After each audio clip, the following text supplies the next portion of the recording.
Jésus tombé en moi. Alléluia. Vous pouvez acclamer Jésus pour cela. Alléluia. Quand on venant l'église, c'est pour Jésus. Voilà pourquoi on va laisser la place ici. Papa, on va introduire l'homme de Dieu. Amen, que Dieu nous bénisse. Amen. Nous voulons encore dire merci à l'apôtre qui a pris de son temps pour être là encore aujourd'hui. La formation devait finir en principe il y a 2 jours. Et vous avez vu l'intempérie qu'il y a eu, la pluie qu'il y a eu, et le temps qui devait nous être imparti pour pouvoir finir cela n'a pas suffi. Et c'est pourquoi nous sommes là pour la 3e soirée en vue d'écouter encore ces enseignements qui, ma foi, feront du bien à chacun de nous. Que la paix et la joie de Dieu soient avec nous et que la bénédiction de l'Éternel surabonde dans la vie de chaque personne ici présente au nom de Jésus-Christ. Amen. Amen. Amen. Amen. Là où 2 ou 3 personnes sont assemblées, son esprit est présent. Nous sommes plus que 2, nous sommes plus que 3 ce soir. Est-ce que quelqu'un peut, je n'ai pas dit d'applaudir comme je l'ai dit hier, est-ce que quelqu'un peut se tenir debout et acclamer Jésus? Alléluia. Donc tu n'as pas encore acclamé. Est-ce que quelqu'un peut acclamer Jésus-Christ de Nazareth? Est-ce que tu peux acclamer le Seigneur des Seigneurs, celui qui permet que nous soyons présents ce jour? Acclame-le encore parce qu'il est bon pour nous. Alléluia. Que Dieu soit béni. Alors nous avons invité ici l'apôtre pour conduire le reste du temps.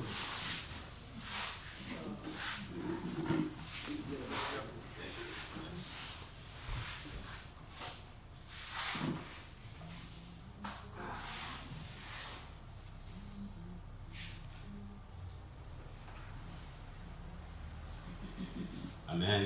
Amen. Soyez tous bénis. Amen. Et que la paix de Dieu surabonde dans votre vie. Amen.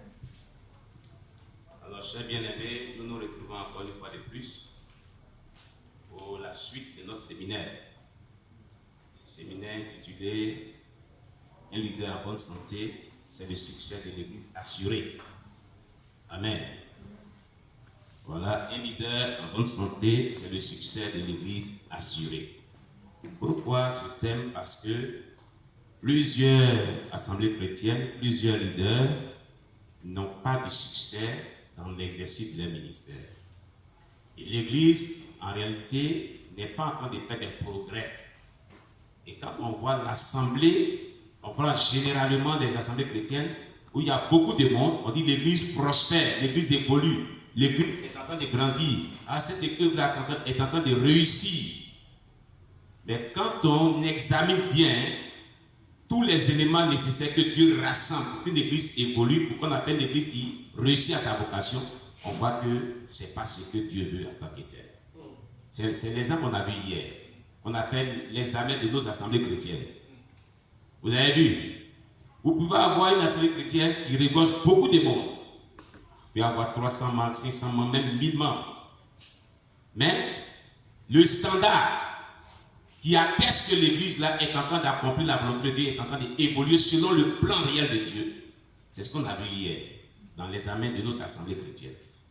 Nous avons vu qu'il y a faillite partout. Et c'est quand même désolant. Amen.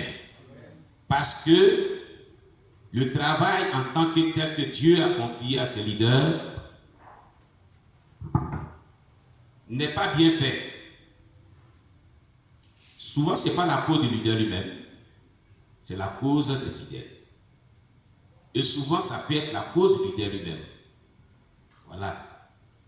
Mais le mal qui ronge le corps de Christ, et certaines assemblées chrétiennes qui ont ce problème, se situe au niveau de la formation. La formation. La formation et l'enseignement que n'ont pas reçu certains leaders et certains responsables d'assemblée chrétienne et certains fidèles. Si le leader n'a pas reçu la formation, comment il va communiquer la formation à son peuple? Voilà un problème. Amen. Amen. Il peut avoir la vision. Il n'y a pas un leadership sans vision. Un véritable leadership qui vient de Dieu est doté d'une vision que Dieu lui communique. Amen. Amen. Mais accomplir cette vision-là, on l'accomplit avec le minimum d'une formation requise. C'est ça. Tu peux avoir toute la vision, Mais s'il n'y a pas de formation adéquate, tu vas rater la vision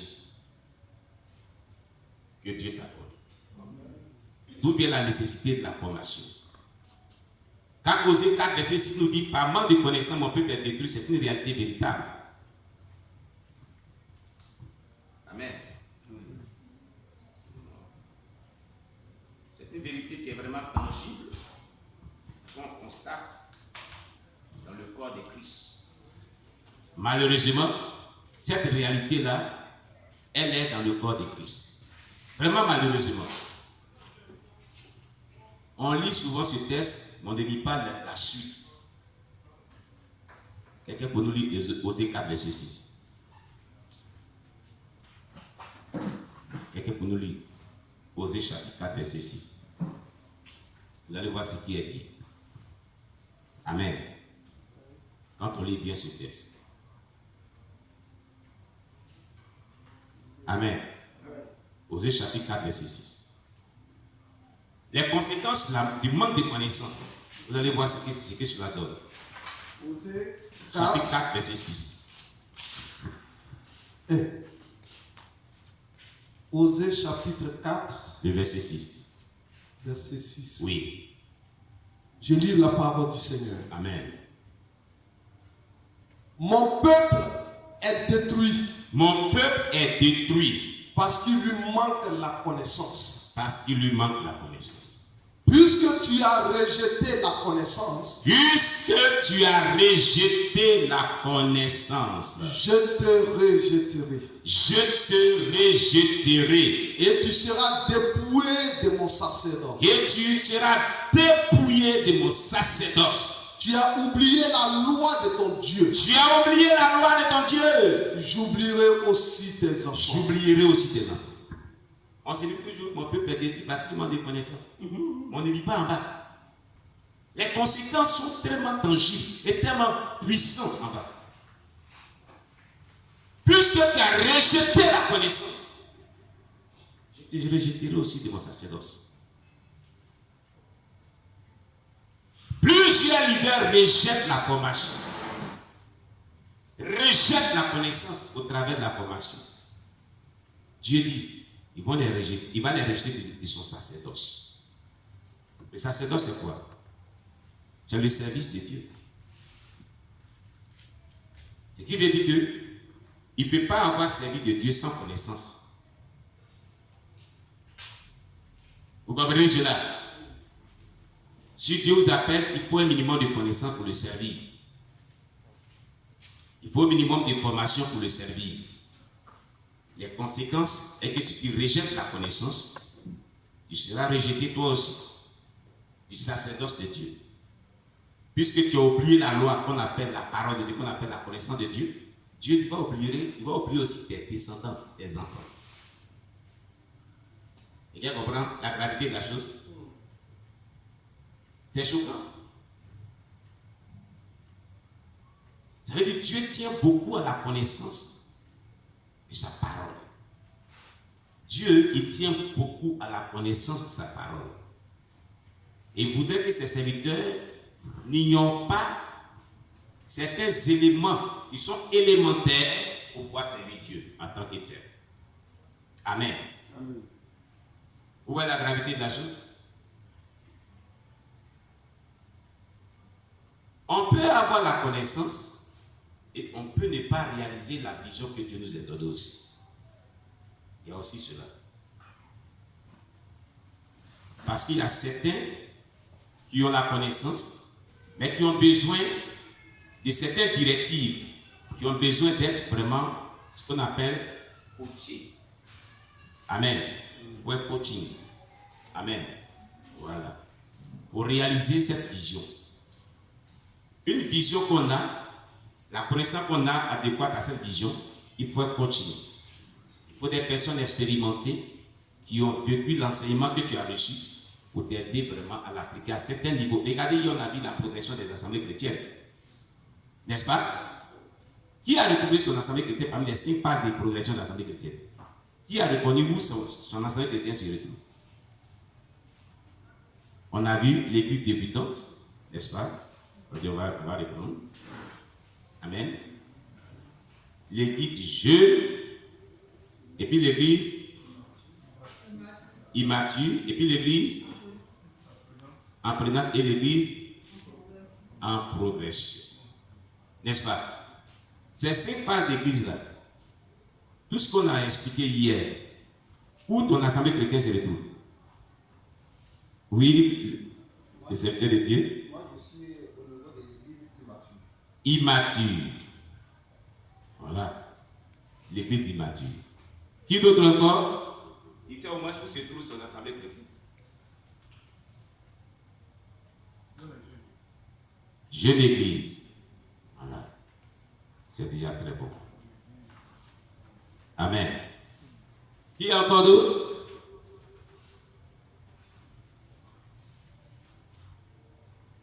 Amen.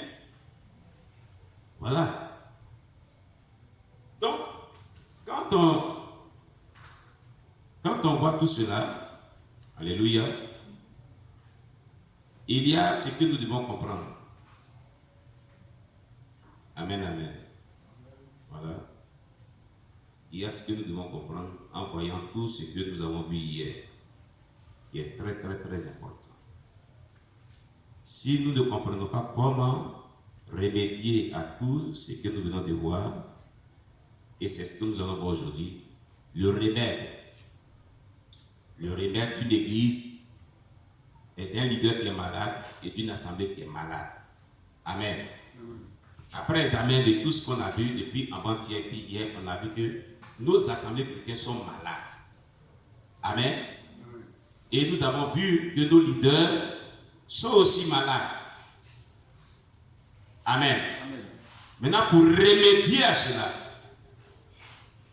c'est ce que nous allons voir aujourd'hui. Gloire à Jésus-Christ. Mais avant, en 10 minutes, voilà, je voulais faire un bref rappel par rapport aux 5 phases de progression de l'Église. Et comme hier je l'ai dit, pour remédier à chaque niveau de progression, j'avais émis vraiment, donc on ne pouvait pas donner tous les contours, mais donner quelques grandes lignes. Amen. Pour néanmoins mettre les gens sur la voie. Amen. Voilà, c'est pour ça que je vais revenir un peu dessus. Alléluia. Aussi un peu pour passer si on ne donne pas quelques grandes lignes, ça ne peut pas aider. Eh bien, il faut bien aider. Amen. Amen. Voilà. Excusez-moi. Dieu nous bénisse. Donc,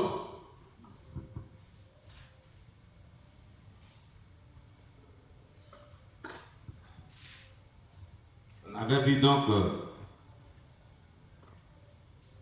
Amen. Amen.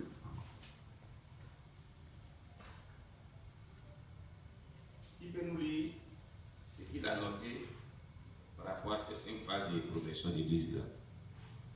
Rapidement, en attendant que je prépare.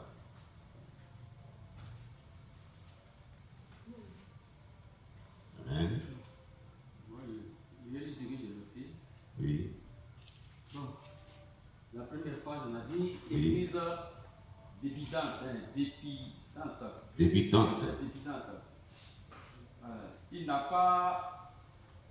L'église n'a pas de structure pour faire évoluer. Le leader n'a pas de structure pour faire évoluer l'église. Le peuple n'est pas. Le peuple. Bon, je vais y aller. Hein? Voilà, on a dit comme cela que votre église ne sera pas immédiatement ou automatiquement fonctionnelle, n'est-ce pas? Amen. Comme vous le désirez, c'est-à-dire selon que votre cœur désire, n'est-ce pas? Toute communauté traverse un processus de croissance et de maturation. 5 phases communes que les églises connaissent normalement en grandissant et en mûrissant simultanément. Chacun de ces domaines représente un aspect important de la santé et de la maturité primordiale de l'équipe d'implantation des églises. Nous pouvons identifier 5 phases de développement d'une assemblée chrétienne. Amen. La première phase, nous avons l'église débutante, une église qui débute. La deuxième phase, l'église immature. La troisième phase, la jeune église.